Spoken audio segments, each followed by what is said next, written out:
ሰሞኑን አንድ ነገር አይቻለሁ። ለማንጾት አለውን እንዴ ይሄ አሁን ሌላ መነጋገሪያ ነው፣ ሌላ አጀንዳ ነው። ለምን ወደ እንዳልሻ ሄድክ? በተዘጋ ፋይል ላይ አቧራውን እንደገና አራግፈህ ቀሰቀስክ ነገር። ኮሜዲያን እሸቱ ቢሮ ሂደው ልንመርቅህ ነው የመጣ ነው ብላው እሱም ይቅርታ ተጠይቆ በዛ በኩል ማለቁ ለዳንሻ ዋልድባ አባቶች የህመሙ ህመም ይሄኛው ቪዲዮ ነው። ከወደ አማራ ክልል አሳዛኝ የሆነ መረጃ ተሰምቷል። እጅግ በጣም ያሳዝናል። ተወዳጇ ድምጻዊ ራሄል ዮሐንስ ከዚህ ዓለም በሞት ተለይታለች። አድነኝና እንደዚህ ያወሩብኝ ሰዎች ትሞታለች አተርፍም ብለው ያወሩብኝ ሰዎች ላሳፍራቸው ነው ስለ ነበሩ አህመድ አልጎ መጣ አጣዚም ዶ አህመድ አልጎ ለሰይጣናችሁ መታመኛ እስከ መቼ ነው የወጣት ኦርቶዶክሳውያን ደም የሚፈስ?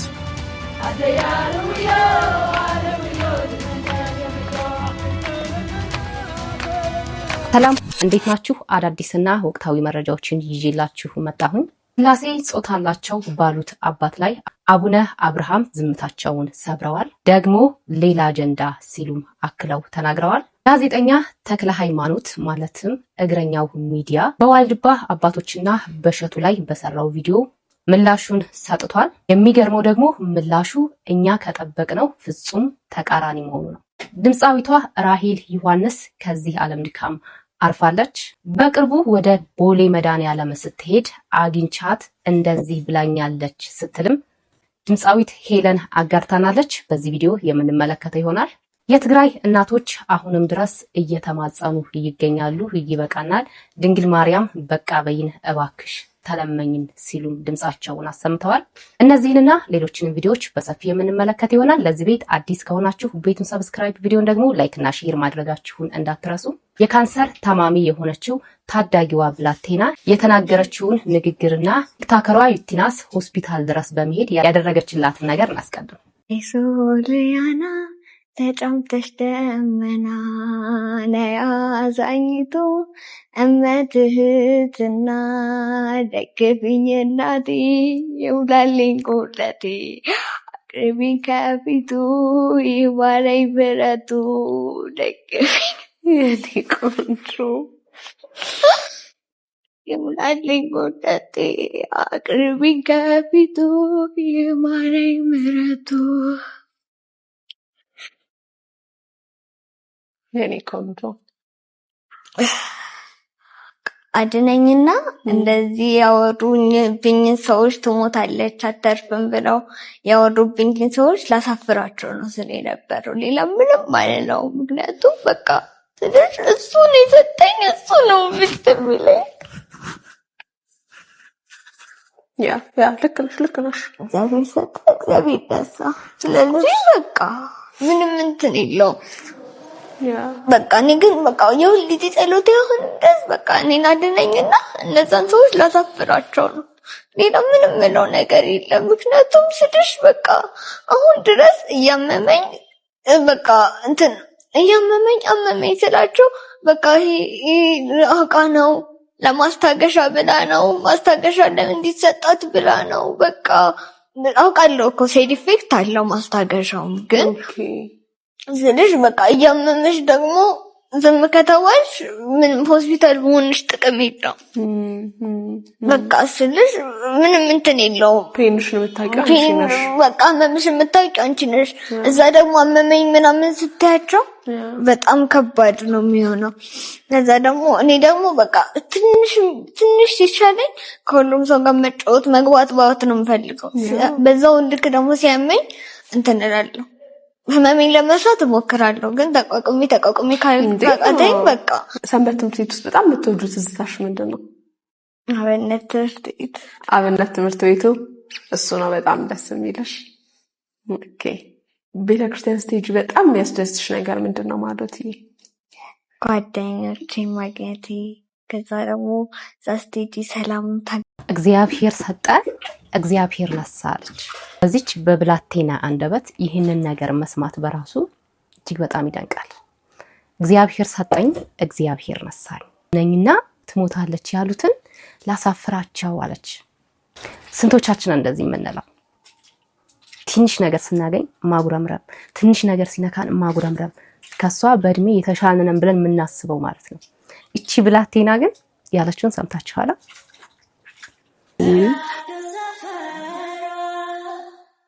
ቀረች ከህዋው ላይ ከጠረፍ ድንበሯ ምን የሆነ ፀሐይ ማፈሯ ምን የሆነ ጀንበር ማፈሯ ምን የሆነ ፀሐይ ማፈሯ ምን የሆነ ጀንበር ማፈሯ። ስሜ ማዶስ ስለሽ ይባላል። እድሜ 10 ዓመት ነው። ከዛ የብለድ ካንሰር ታማሚ ነኝ። ማድረሹ ያመምሽ ቀን መቼ ነው? እስኪ ንገሪኝ። ይሄ እዚህ ኬሞ ክፍል ከገባው ከ3 ቀን ወይ ከ4 ቀን በኋላ ኬሞ 2 ቀን 3 ቀን ወስጄ ከዛ የሆነ ቀን ማታ ላይ በጣም አሞኝ ነበረ እና መጀመሪ ስለነበረ በጣም ከብዶኝ ነበረ።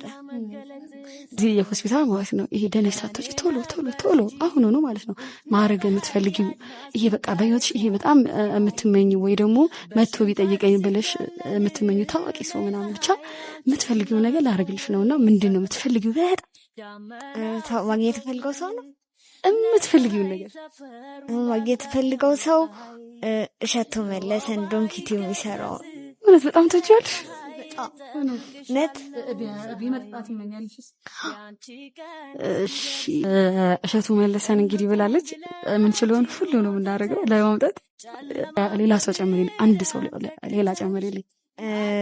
ባዚ ቲክቶከር ባዝ እውነት እሷ ነው አንጠልጥዬ ነው ማመጣልሽ። ከዚህ በኋላ ማዶትዬ ትንሽ ስለደከማት ብዙ ማውራት አልቻለችም። ራሷ ዩቲዩብ እያየች የምትሰራቸውን አበባዎች ለእናንተ ልታስተዋውቅላችሁ ነው። ሁላችሁም እንደምታበረታቷት እንደምትገዟት እርግጠኛ ነኝ። ማስታወቂያ ልትሰራላችሁ ነው እና ስሟት። እነዚህን የመሳሰሉ አበቦች ማዘዝ ለምትፈልጉ ሰዎች ቲክቶክ አካውንቴ ላይ ገብታችሁ በመግባት ማዘዝ ትችላላችሁ። እነዚህን የመሳሰሉ አበቦች ከፈለጋችሁ እኔ ጋር ባለውን ፎቶ በፈለጋችሁት አይነት ዩኒፎርም መስራት እንችላለን። በጣም የናፈቀሽ ሰው ማን ነው? የማርያም እየመታጠይቃች ታውቃለች። የማርያምዬ እየመጣሽ ያት በጣም ነው የናፈቀች ጓደኛሽ ታል? አዎ እሽኛል መተሽኝ። በርቺልኝ። በጣም ነው የምታሳዝኝ። በጣም ነው ደስ የምትል። በጣም ወላሂ እና በርቺልኝ። ያግዙሻል፣ ቤተሰቦች ይሄንን ይገዙሻል ብዬ አስባለሁ። በጣም ብዙ ሰው ይገዛሻል። በጣም እርግጠኛ፣ በጣም ስለምተማመን ነው ቤተሰቦችሽ። ብቅሻለው ፀሐይ ያንቺ ቀን እስኪደርስ እምቁንግለቲ አውጥተሽ ጨለማን በብርሃን ተክተሽ አጃውቺን በይኝ እንዳስለመድሽኝ። ማዕዶት ስለሺ የሚል የቲክቶክ አካውንት አላት። እዛ ላይ እየገባችሁ የምትሰራውን ስራ መግዛት ትችላላችሁ፣ ማበረታታት ትችላላችሁ። ምክንያቱም መበረታታት፣ መታገዝ፣ መደገፍ ያለባት ልጅ ስለሆነች ማለት ነው። ሁላችሁም በመግባት አበረታቷት። ሌላኛው ደግሞ እግረኛው ሚዲያ ወይንም ተክለ ሃይማኖት በዋልድባ አባቶችና በእሸቱ በተነሳው ጉዳይ ላይ አንተ መሀል ላይ ገብተህ አራግበሃል ወይንም የተዘጋውን በይቅርታ የተዘጋውን ነገር አንተ እንደገና እንዲነሳና እንደገና እንዲጋጋል አድርገሃል በተባለው ጉዳይ ላይ ምላሹን ሰጥቷል። እሱን እንመልከት። ለምን ወደ እንዳልሻ ሄድክ? በይቅርታ የተዘጋውን አንተ ጋር ወስዶ አባቶች ቀረቡ። ያ የሰራሃው ቪዲዮ የዚህን ዓለም ድራማ የሚመስል ምናምን ብለው ሂስ ሰጡ። እሱ ደግሞ ያን ወሰደና አዎ ፕሮግራሙ ይደምቅ ያብረቀርቅልኝ ይሆን ብዬ ተወሰነ ነገር ጨምሬያለሁ፣ ይሄ ስህተት ነው ብሎ ይቅርታ ጠየቀ። እናም ፋይል በተዘጋ ፋይል ላይ አቧራውን እንደገና አራግፈ ቀሰቀስክ ነገር ነው የሰው። እዚህ ጋር ደግሞ አንድ ግልጽ ላድርግ፣ እንደዛ አይደለም። በይቅርታም ጉዳዩ አልተዘጋም። እንዲያውም እኔ ጋር የመጡት የአብረንታንታ አባቶች ኮሜዲያን እሸቱ ቢሮ ሂደው ልንመርቅህ ነው የመጣ ነው ብላው እሱም ይቅርታ ተጠይቆ በዛ በኩል ማለቁ ለዳንሻ ዋልድባ አባቶች የህመሙ ህመም ይሄኛው ቪዲዮ ነው። ታምኛለሽ? ይሄን አስረዳኝ እስኪ። በጣም አሪፍ። ዋልድባ 3 ነው ብዬሻለሁ። አብረንታንት፣ እንዳልሻህና ሰቋር ትልልቅ ገዳሞች ናቸው ይየሻለሁ። ዋልድባ የሴት ገዳም አለ ተብሎ ተሰራብን የሚሉት እነማን ናቸው? እንዳልሻዎች ናቸው። አይ ልክ አይደለም ዋልድባን በተመለከተ የሰራው ቪዲዮ ብለው አስተያየት የሰጡት እነማን ናቸው? አብረንታንት ናቸው። ይሄ በሌላ አማርኛ ምን ማለት ነው? ኡራኤል ካሳንቺስ ያለው ኡራኤል ቤተክርስቲያን የሆነ ጣራው አፍሶ ወይ የሆነ ነገር ደግሞ ተቃጥሎ የካ ሚካኤል ቤተክርስቲያንማ የጋራ ነው በሚል አስተያየት ቢሰጥ አብረን ከጎናችሁ ነን፣ ይሄን ጉዳይ ያቃጠለውም ሰው ካለ በህግ መፋረድ አለብን የሚል አስተያየት የካ ሚካኤል ሰጠን በል። ነገር ግን ኡራኤል ቤተክርስቲያን ተቃጥሎ የካ ሚካኤል አብረናችሁ ነን ብሎ አስተያየት ሲሰጥ ኡራኤል ሰጠ ብለሽ ነው መግለጫውን የምታነቢው? ማን ሰጠ ብለሽ ነው? የካ ሚካኤል ነው። የካ ሚካኤል ደግሞ ምን ያገባሃል ልትዩ ትችያለሽ? አቺ ቤተክርስቲያን ስለሆነ። ስለዚህ አብረንታንትና እንዳልሻ ማለት ራሱ ኡራኤል ቤተክርስቲያንና የካ ሚካኤል ቤተክርስቲያን እንደማለት የተለያዩ ናቸው። ስለዚህ ዋና ተጎጅነን ባዮች ማን ናቸው? እንዳልሻዎች ናቸው። እንዳልሻዎችን ጠቅሶ እንዳልሻዎች አባቶችን አምጥቶ ነው እንደ ይቅርታ ጠየቀ የተባለው። አብረንታንት አባቶች ናቸው። ለምን እነሱ አልመጡም? እንዳልሻዎች ለምን አልመጡም? እንዳልሻዎችማ የሴቶችን ቪዲዮ ራሱ እሸቱ እዛው ዳልሻ ሂዶ ሲቀርጽ ይገናኛሉ። ይሄንም ራሱ እሸቱም በራሱ ቪዲዮ ስለነገረን ነው።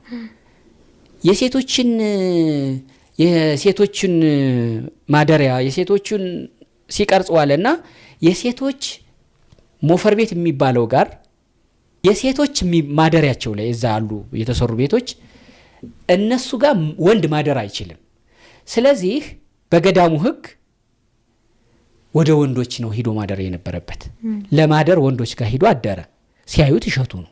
ምን ልትሰራ መጣ? እንደዚህ የእናቶችን እኮ ችግራቸውን እንዲህ አድርጌ ምናምን በልበል ይሉና ከዋልድባ እንዳልሻ አባቶች ጋር ከዚህ በፊት ዋልድባ እንዳልሻ የሴቶች ገዳም ብላ በሌላ ቪዲዮ እንደዚህ አድርጋ አሰርታብን ገዳሙን የሌለውን ስም አሰጥታብናለች። አንተ ማአደራ የዋልድባ የእናቶች ገዳም አለ ብለ ቪዲዮ እንዳትሰራ አደራ።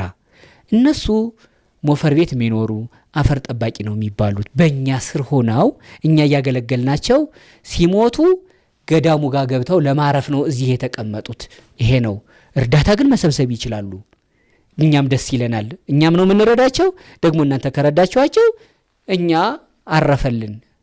አረፍን ማለት ነው ብለው አስረድተውት ብዙ ስብሰባ አድርገው እሱ ራሱ ይሄን አላውቅም ነበር ከመቅሰፍት ከርግማን አዳናችሁኝ አደርጋለሁ ብሎ እንደሰማችሁት ነው። ይሄ ነገር መቼ ነው በቃ የሚባለው? መቼ ነው የሚደመደመው? ማለት አሁንም ቢሆን እኮ እግረኛው ሚዲያ የተናገርከው ነገር ምንም አባባስከው እንደው ጭራሽ ሌላ ነገር ነው። አሁን በዚህ መልስ ራሱ በዚህ በሰጠው መልስ ራሱ በመጀመሪያ ይቅርታ ማለት ምንድን ነው? ይቅርታ በቃ ይቅርታ መጠየቅ ምን ማለት ነው? የእሸቱን ቪዲዮ ሙሉውን አይቻለሁ። እያንዳንዱን የሰራውን ቪዲዮ ከዚህ አንጻር አባቶቼ ይቅርታ አድርጉልኝ፣ ይህንን ያደረኩት ከዚህ አንጻር ነው እያለ ተናግሯል። አሁን ደግሞ የዛኛው ገዳም ማለት እዛ ቦታ ያሉት ሳይሆኑ እነዚህኞቹ ናቸው የመጡት እዚህ አሉ። ይቅርታ የጠየቀው በሰራው ቪዲዮ ላይ በተነሳበት ትችት ነው። አባቶቼ ይቅርታ ብሎ ጠይቋል። ሲቀጥል እነዚህኞቹ አባቶች መጡ፣ የሱ ስቱዲዮ ድረስ በመሄድ የሱን ይቅርታ ተቀብለው ባርከውት ሁሉ ነው የተመለሱት። እንዳየነው ከሆነ ማለት ነው። ማለት አልገባኝም። ምንድነው ዓላማው? አሁን ሌላ አጀንዳ ሌላ ዓላማ ሁሉ ያለው እየመሰለኝ ነው። ማለት በቪዲዮ ይቅርታ ጠይቋል። እሱ ቪዲዮን የሰራው በሰራው ቪዲዮ ይቅርታ ጠይቋል። አባቶች ብሎ ይቅርታ ጠይቋል። ያ ይቅርታ ለነዛኞቹ ማይሰራበት ምንድነው ምክንያቱ? እኛን ለብቻ ይቅርታ ይጠይቃል። እኛን አይደለም ማለት ይሄ ምን አይነት ደረጃ ላይ እንደደረስን ነው የሚያሳየው። የእውነት የይቅርታን ቫልዩ እንኳን እያወቅነው አይደለም። የሆነ አጀንዳ እንዳለው ነው የሚያስታውቀው። የሆነ አጀንዳ እንዳለ ነው የሚሰማኝ። ለምን አስፈለገ በዚህ ልክ? በቃ ልጅ ነው፣ በቤቱ ያለ ልጅ ነው፣ አገልጋይ ነው፣ ቤተክርስቲያንም ባገኘው አጋጣሚ የሚያገለግል ልጅ ነው። አጥፍቷል። አጥፍቷል ብላችሁ ጠይቃችሁታል? እዛ ላይ ባሉ አባቶች መተው ስቱዲዮ ድረስ መተው አጥፍቷል ከዚህ አንፃር እንደ አባት ልጃችን ትክክል አይደለም ብለው ራሱን እንደማናገር በሌላ ሚዲያ በኩል መተው እንደዛ ተናገሩ። እሺ ብሎ እሱ ደግሞ በስነ ስርዓት ይቅርታ ጠየቀ። አሁን ደግሞ እነዚህኞቹ አባት አይደሉም እነዚያኞቹ አባት ናቸው ምናምን ዋዳዝትሜ ምንድነው እናንተ ምንድነው የምትሉት በዚህ ጉዳይ ላይ? ምንድነው ሀሳብ አስተያየታችሁ? እስኪ ኮሜንት ላይ አስቀምጡልኝ። እውነት እንደዚህ ነው ወይ የገዳማውያን አባቶች ማድረግ ያለባቸው? በዚህ ልክ ነገርን ማጋጋል ነው ወይ ያለባቸው? ከዚህ በላይ ብዙ የሚያስጨንቁ ጉዳዮች የሉባትም ወይ ቤተክርስቲያን? ብዙ ችግሮች የሉባትም ወይ? በዚህ ሰዓት እንኳን አንገታቸው ላይ ማተብ ያደረጉ ሰዎች እንዳይኖሩ እየተደረጉ አይደለም ወይ? ለምንድነው ይሄንን እንደ ኢሹ አድርጋችሁ በዚህ ልክ ማታወሩት? ህንጻ ስላሴ እየፈረሰ አይደለም ወይ? ህንጻ ስላሴ የሚደርስለት አጥቶ እየተበተነ አይደለም ወይ? ለምንድነው በዚህ ልክ ለህንጻ ስላሴ የማትቆሙት? ለምንድነው የነሱን ጉዳይ ጉዳያችን ነው ብላችሁ በዚህ ልክ ትክክል አይደለም እየተሰራ ያለው? በዜጎቻችን ላይ በወገኖቻችን ላይ እየተፈጸመ ያለው ግፍ ትክክል አይደለም ብላችሁ ለምናችሁ? ምንድነው አላማችሁ? በዚህ ልክ ለነገር መቸኮል፣ በዚህ ልክ አንድን ሰው ለመውገር መቸኮል ይገርማል። በጣም ነው የሚገርመው። ሌላኛው አቡነ አብርሃም በአራት አይናው አባት ላይ ወይም መምህር ላይ እንዲህ ሲሉ ምላሻቸውን መልሰዋል። ሰሞኑን አንድ ነገር አይቻለሁኝ። እንደውም መምህርን ሳይኖት እዚያ ላይ ምንድነው ለማንጾት አለውን የሚል በቃ ተግባብተናል። ከተግባባን ዝርዝር አያስፈልግም። ይህ አሁን ሌላ መነጋገሪያ ነው፣ ሌላ አጀንዳ ነው። ሲፈልግ አሁን መነኩሴና ቄስ የሚል መጥቷል። ሲፈልግ ምንና ምን መጥቷል። ምን አለበት? ሁሉን በስርዓት መስራት አንችልም? ቤታችን ውስጥ ስህተቶች አልታዩም ልል አልችልም። ስህተቶች አልተፈጠሩም ልል አልችልም። ግን እነዚያን ስህተቶች በስህተት ነው የምናርማቸው በትምህርት። መምህራን እኮ አስተማሪዎች እንጂ አደባዳቢዎች አይደሉም። መምህራን እኮ የራቀውን የሚያቀርቡ እንጂ ጨርሶ የቀረበውን የሚያርቅ እምነት አልባ እንዲሆን የሚጋብዙም አይደሉም። መምህራን እኮ ሙሉ በሙሉ ሊሆን የሚገባውን መልካም አርአያና ምሳሌ ሆነው የሚያስተካክሉ ናቸው። ስለዚህ ባላስፈላጊ የሚዲያ እርብርብ የተጠመድንም ሰዎች ለቤተ ክርስቲያኒቱ እንድናዝንላት አደራላለሁ። አሁን መወጋገዝ የቤት ስራ ይሰጡናል። ይህ ከብትረኛ ሆናችሁ የምታውቋላችሁ። ይህ ከፍ ያለው እንደው ጎልመስ ያለው ወጣት ክፋቱ መከራ ነው። እነዚህ ህፃናትን ይሰበስብና ለበቆች ከርክሞ በጣም አልፍቶ ወይ ልምጭም በሉት ከባህር ዛፍ በጣም ፀሐይ አስመትቶ በደንብ ያስተካክልና እንትፍ ብሎ እዚህ ጋር የባና አባት ገደል ገባ ይለዋል። ሁለቱን አቅርቦ ከዛ መጀመሪያ ይሄንን መንካት ነው አይደለ? ከዛ ያንን ለበቅ ይዞ በቃ ማለት ነው ያንኛውን ማጣፋት። አሁን እንደዚህ ነው እያደባደቡን ያሉት። እንደዚህ ነው መከራ እያሳዩን ያሉት። በትክክል አጀንዳ ነው እየተሰጠን ያለው ማለት መነካት በሌለበት ጉዳይ ለዛው የሆነ ነገር መደረግ ሲፈልግ ወይም እየተደረገ ሲሆን እዛ ነገር ላይ ፎከስ አድርገን አንድ ሆነን እንዳንጮህ ይመጡና የሆነ ነገር ይጥሉልናል። ያን የሚያደርጉት ደግሞ በእኛ ወረኞች በኩል ነው። ከዚህ በፊት የምታስታውሱ ከሆነ አቡነ ገብርኤል መተው እንደዛ ድብልቅልቅ ያደረጉት ቀን አሁንም ያ አይነት ነገር ነው። ብዙ ልጆች ኢቭን እኔ የሰራሁት ቪዲዮ ላይ ራሱ ገብታችሁ ኮሜንት እየሰጣችሁ ነበር። በጣም አስተዋዮች ናችሁ። የእውነት ይሄ ነገር አጀንዳ ነው፣ ኧረ አጀንዳ እየሰጡን ነው ብላችኋል። የመጀመሪያው የእኚህን ሰው ቪዲዮ ይዤ ስመጣ ማለት ነውና በጣም አንደርስታንዲንጋችሁ ማስተዋላችሁ ይገርማል። እና አባታችንም በዚሁ መጠን ነው የተናገሩት። አጀንዳ ነው ያሉት። ግን እንደው የፈለገ ነገር ቢያሳስተን የፈለገ ነገር ቢሆን ማለት የተለያየ ነገር ተባለን ኑረናል እስከዛሬ። ግን በዚህ ልክ ደግሞ ማለት የዶግማ ጉዳይ ነው። ይሄ በጣም ሰንሰቲቭ የሆነ ኢሹ ነው። ሰው የፈለገ ነገር ቢሆን ታዲያ በዚህ ልክ መሆን ነበረበት ወይ? ማለት የማይነካ መነካት ነበረበት ወይ? በዚህ ሁኔታ ከሄድን እኮ በቃ ምንም የማይደረግ የለም። በቃ ከዚህ በላይ ምን ሊደረግ ይችላል? እጅግ በጣም ያሳዝናል። ተወዳጇ ድምፃዊ ራሄል ዮሐንስ ከዚህ ዓለም በሞት ተለይታለች። በበርካታ የባህል ሙዚቃዎቿ የምትታወቀውና ከፍተኛ አድናቆትን ያገኘችው ድምፃዊት ራሄል ዮሐንስ ባጋጠማት የጤና እክል ምክንያት በሕክምና ስትረዳ ቆይታ ሕይወቷ ማለፉ ተሰምቷል። ድምፃዊት ራሄል ዮሐንስ ከሰራቻቸው ሙዚቃዎች መካከል ኢትዮጵያ፣ አራዳ፣ እንደ ኢየሩሳሌም፣ ትዝታ፣ አንቺ ባለደሪና አየር ኃይላችን የመሳሰሉ ተወዳጅነትን ያተረፉም በርካታ ሙዚቃዎች ይገኛሉ። ነፍስ ይማር እቺን ድምፃዊት እኔ አላቃትም። አሁን ላይ ነው አረፈች ተብለው ጧት ዘወር ሶሻል ሚዲያ ላይ ያገኘሁት። ወደዚህ እንዳመጣው የተገደድኩት ግን ከዚህ በፊት ሰይፉ ላይ ቀርባ የተናገራችው ንግግር አለ። እሱ ምንድነው?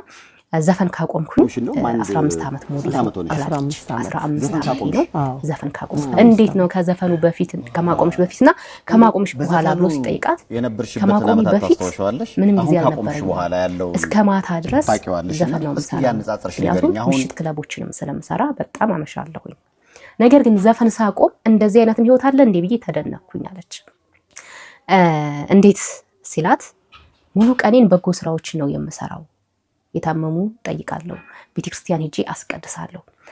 በተለይ ምሽት ናይት ክለብ የሚሄድበትን ሰዓት ደግሞ ቤተክርስቲያን ሰርክ ጉባኤ ላይ ሄጄ ሰርክ ጉባኤ አዳምጣለሁ።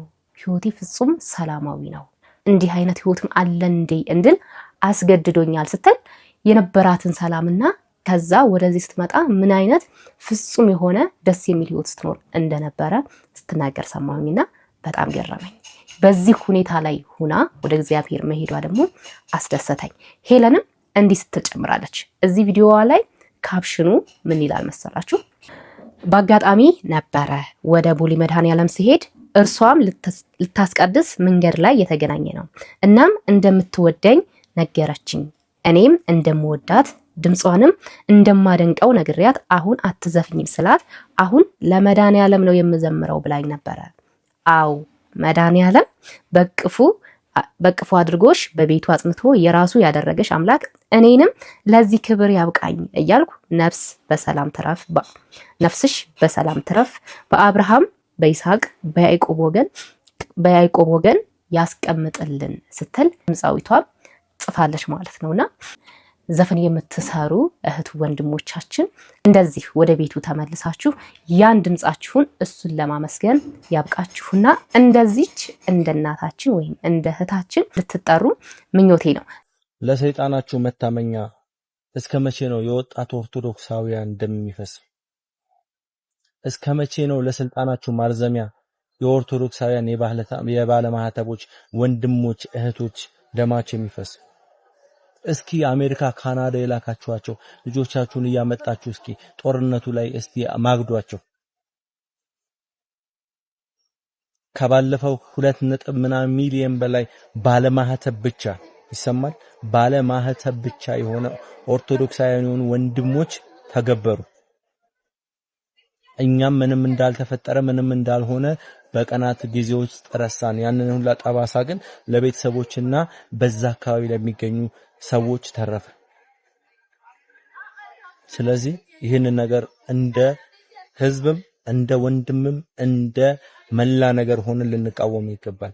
በጦርነት ምክንያት የትኛውም ኦርቶዶክሳዊ ወንድም የትኛውም ሰብአዊነት የሚሰማው ሰው የሆነ ዋጋ እንዲከፍል አንፈልግም።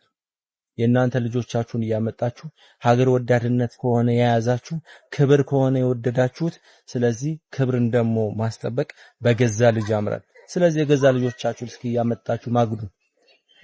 በምን ዩኒቨርሲቲ በእንደዚህ ዩኒቨርሲቲ ብላችሁ የላካችኋቸውን አምጧቸው ማግዷቸው። ለምንድነው የሌሎች የደሃ ምስኪናን ልጆች ግብር የሚቀርቡት? ያውም ለምትታመኑለት ሰይጣን። ለማንኛውም ይህንን ነገር እንደ ህዝብም እንደ ግልም እንደ ሰብአዊነትም ልንቃወም የሚገባ ነገር ነው። ዳግም በጦርነት ወንድሞችን ከወንድሞች ሲሞቱ ሲገዳደሉ ማየት አንፈልግም። አህመድ አርጎ መጣን አጣዚም ዶ አህመድ አርጎ አይ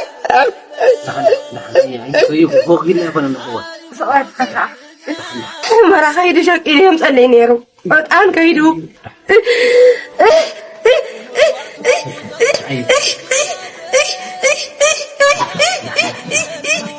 ባዕሊቱ ጽዒሩ زبلعنا زنارم جزا خوفنا نعدل رقم شتونو زبطة جرا عمره بس كم جرا يشكل حولا تعرف على مكرر راح يوم جدو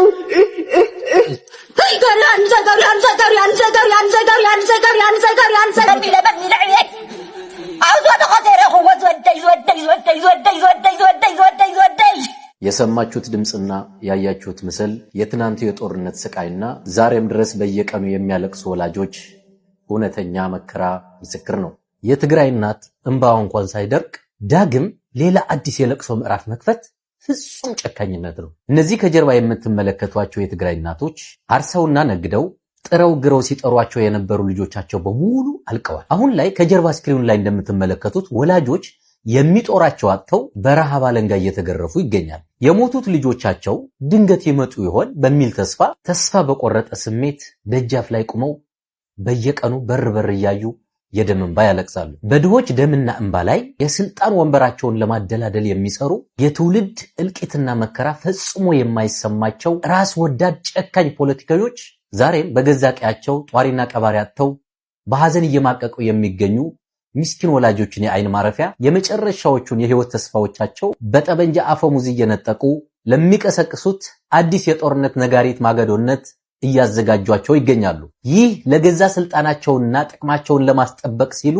የወላጆችን ማህፀን ባዶ ለማድረግ የሚደሉትበት በትውልድ ደምና እንባ የሚነግዱበት አረመኔያዊ የፖለቲካ ቁማር ነው። ወጣቱ እዚህ ጥይት ከሚበላኝ የቀይ ባህር ማዕበል ይብላኝ ብሎ ህይወቱን ለአደጋ አሳልፎ እንዲሰጥ ተገዷል። እህት ወንድሞቻችን መጽሐፍ ይዘው ወደ ትምህርት ገበታ መሄድ በሚገባቸው እድሜ በገዛ ቀያቸው በሰላም መኖር አቅቷቸዋል። ገና የትናንቱን የጦርነት ጠባሳዎች ሳይታከሙ የቆሰሉ ህሊናዎች ሳይፈወሱ በመቶ ሺዎች የሚቆጠሩ የተፈናቀሉ ወገኖች ወደ ቀያቸው ሳይመለሱ ዳግም ለጦርነት ማዘጋጀት ምን አይነት አረመኔያዊነት ነው? የአንድ ማህበረሰብ ህልውና መገንባት ያለበት በትምህርት በተስፋና በፈጠራ እንጂ ፈጽሞ በጠበንጃ አፈሙዝ ሊሆን አይችልም። ህሊና ያለው የሰው ልጅ በሙሉ በዚህ ስቃይ ላይ ዝም ሊል አይገባም። እባካችሁ ይህንን ከጀርባ የምትመለከቱት ቅስም የሚሰብር የእናቶች ለቅሶና ያላሳዳጊ የቀሩት ህፃናት እንባይተን አንለም። ይህንን ቪዲዮ ላይክ፣ ሼር፣ ዲዩትና ሪፖስት በማድረግ አቅም አጥተው እየተሰቃዩ ለሚገኙ የትግራይ ወገኖች ድምጽ እንሆናቸው። ለጦርነት ሳይሆን ለዘላቂ ሰላም፣ ለጥፋት ሳይሆን ለሰው ልጅ ህይወት በጋራ እንጩ። ሰኔ 28 2018 ዓ.ም ቸር ያሰማን። በቃ እኔ ጀግና መሆን አልፈልግም። ጀግናው ዝመት፣ ጀግናው ግባ፣ ጀግናው በለው፣ ጀግናው ተኩስ። በቃ እኔ ጀግና መሆን አልፈልግም። ምተኩሰው እኔ የሚሞተው ወንድም የሚተኮሰው ከዛ የሚሞተው እዚህ ጋር ወንድሜን ገድዬ ጀግና ከመባል እድሜ ልኬን ፈሪ ልባል። እንደውም ፈሪ ነኝ በቃ። አዎ ፈሪ ነኝ በቃ። እንዴ ምንም እኛ እናሳዝናችሁም እንዴ? በጊዜያችሁ እዚች ሀገር ላይ ዘርታችሁ አጅዳችሁ ወልዳችሁ ከብዳችሁ ስታበቁ ልክ ስታረጁ ጦሩን ታውጃላችሁ እንዴ? በእኛ ጊዜ እንዴ ለምን የትግራይ እናት ታልቅስ? የአማራ የኦሮሞ ሌሎች ስለምን ያልቅሱ? ለምን እንደ ሀገርኛ እናልቅስ? በቃ እኔ ጀግና መሆን አልፈልግም። በቃ እኔ ፈሪ ነኝ። ችግር ከቤት ቢመጣ መላዘዴ ቢታጣ። ስለ ትግራይ ህዝብ ሳስብ ካይምሮ የማይጠፋ አንድ አጋጣሚ አለኝ። የዛሬ ዓመት ይመስለኛል እዚሁ አዲስ አበባ አንድ ልጅ ያገኘኝና ራቼ በጣም ነው ሞድ መቀሌ ልጅ ነኝ አለኝ። ሰላም ምናምን ስለው ራቼ በጣም ነው ሞድ መቀሌ ሁሉም ሰው በጣም ነው የሚወድ፣ ለምን እስካሁን መቀሌ ያልመጣም ራቹ ሲለኝ እኔም መምጣት ፈልጋለሁ ዛሬ ነገ እያልኩ ጊዜ ያልበቃለኝ በዚህኛው አሸንዳ ግን መጣለሁ አልኩት። ወይ ራቼ እስከዛማ ካልጀመሩት ነው አለኝ። እንዴ ምን ስለው ጦርነቱን ካልጀመሩት ነው አለኝ። እንግዲህ ይሄ የዛሬ አንድ ዓመት ነው። አንድ ዓመት ሙሉ ዛሬ ጀመሮኝ ነገ ይጀመሮኝ በሚል ሰቀቀን የሚኖር የሚያሳዝን ህዝብ እንደ ትግራይ ህዝብ ያለ አይመስለኝም። በሚሊዮን የሚቆጠር ህዝብ ጦርነት ዛሬ ጀምሮን ነገ ጀምሮን እያለ ዓመታትን ሲያስቆጥር እንዴት ያሳዝናል። በዚህ አጋጣሚ አጠቃላይ የኢትዮጵያ ህዝብ በዚህ አስቸጋሪ ጊዜ ላይ ከትግራይ ህዝብ ጎን መሆኑን በሁሉም አጋጣሚ ሊያሳይ ይገባል። ይሄንን ስንል ይሄ ፖለቲካ አመለካከት ትክክል ነው እንትና ትክክል ነው እያልን አይደለም። እዛ ውስጥ የለንም። ነገር ግን በአንድ ሀገር የሚደረግ የወንድማማቾች ህልቂት ትክክል አይደለም እያለን ነው። ትላንት ያደረግነው ጦርነት መፍትሄ ሊሆን ካልቻለ ዛሬም የምናደርገው ጦርነት መፍትሄ ሊሆን አይችልም። በሀገራችን ድጋሚ የመሳሪያ ድምፅ መስማት አንፈልግም። እግዚአብሔር ኢትዮጵያና ህዝቦቿን ይባርክ። ሰላም ለሀገራችን።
በእኛ ዘመን ይህንን ማየት የእውነት በጣም ያሳዝናል።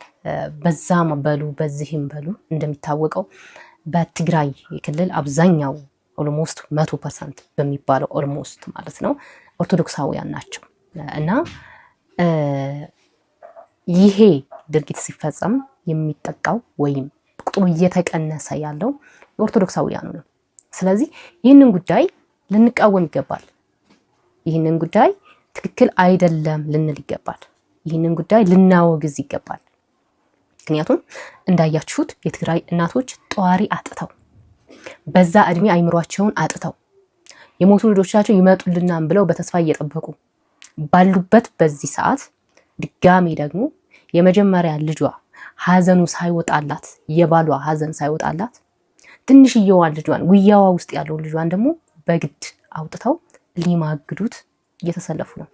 ይህንንም ተከትሎ ብዙ እናቶች ብዙ የትግራይ ቤተሰቦች እያለቀሱ እያዘኑ ይገኛሉ። እንደምናየው አሁን ላይ ሶሻል ሚዲያው ላይ እንደምናየው ማለት ነው። እናም በቃ ይባልም ወይ ይሄ ነገር አይበቃም ወይ? እባካችሁ እራሩልን፣ እባካችሁ ተለመኑ። ወጣቱ በዚህ ሰዓት እንደዚህ ማልቀስ ነበረበት ወይ? ወጣቱ ኢነርጂውን ለስራ ላይ መዋል አልነበረበትም ወይ? ወጣት በዚህ መልክ እያለቀሰ በቃኝ አልፈልግም እያለ መለመን ነበረበት ወይ? የወጣቱ ስራ በዚህ ሰዓት ይሄ ነበር ወይ መሆን የነበረበት? ወጣት ተምሮ ተመርቆ አገሬን አገለግላለሁ ቤተሰቦችን አገለግላለሁ ብሎ የሚያስብበት የእድሜ ክልሉ ነው። ተመርቆ ወጥቶ ጦርነት ላይ ነው የሚማገደው። ተመርቆ ወጥቶ ስራ ይዛለሁ ብሎ ትምህርቱን ሰቅሎ ወጥቶ የሚያሳዝነው የሚያስለቅስ የቤተሰቦች ጉዳይ ነው። ኧረ እባካችሁ ተለመኑ፣ ኧረ ራሩልን እባካችሁ በቃ በሉ፣ ልባችሁ ይራራልን። የራሳችሁን ልጆች ውጭ እያስተማራችሁ የራሳችሁን ልጆች ባደጉ ሀገራት ላይ እያስቀመጣችሁ ረሃብ እንኳን ምን እንደሆነ የማያውቁ ጦርነት ምን እንደሆነ የማያውቁ ልጆቻችሁን እዛ አስቀምጣችሁ እዚህ የምስኪኗን ልጄን አስተምሪ ይጦረኛል ብላ ለፍታ ያሳደገችውን ልጅ እሷ ሳትበላ እሷ በባዶ እግሯ እየሄደች ጫማ አልብሳ ደብተር ገዝታ ያስተማረችውን ልጇን እባካችሁ አትንጠቋት፣ እባካችሁ እራሩልን። በመጨረሻም በአማራ ክልል ምንድነው የተፈጠረው?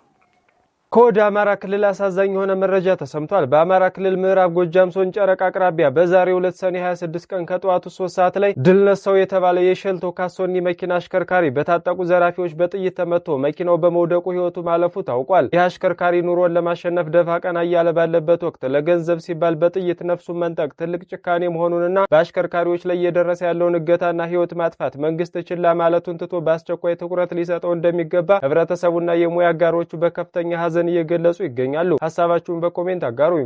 እግዚአብሔር እኛንም እንደው ጥሩ የምስራች ነጋሪ ያድርገን።